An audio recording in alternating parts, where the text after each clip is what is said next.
In 2002, Michael earned his Navy SEAL Trident.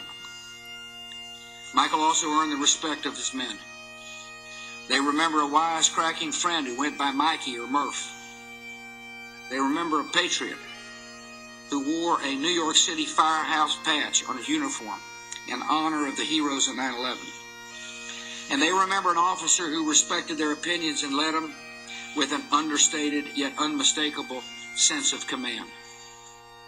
Together, Michael and his fellow SEALs deployed multiple times around the world in the war against the extremists and radicals. And while their missions were often carried out in secrecy, their love of country and devotion to each other was always clear. On June 28, 2005, Michael would give his life for these ideals. While conducting surveillance on a mountain ridge in Afghanistan, he and 3 fellow SEALs were surrounded by a much larger enemy force. Their only escape was down the side of a mountain, and the SEALs launched a valiant counterattack while cascading from cliff to cliff. But as the enemy closed in, Michael recognized that the survival of his men depended on calling back to the base for reinforcements. With complete disregard for his own life, he moved into a clearing where his phone would get reception. He made the call, and Michael then fell under heavy fire. Yet his grace and upbringing never deserted him. Though severely wounded, he said thank you before hanging up and returned to the fight before losing his life. Unfortunately, the helicopter carrying the reinforcements never reached the scene.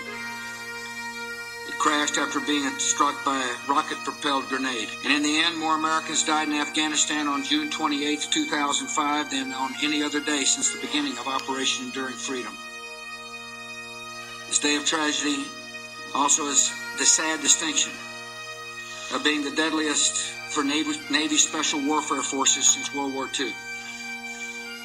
One of Michael's fellow SEALs did make it off the mountain ridge.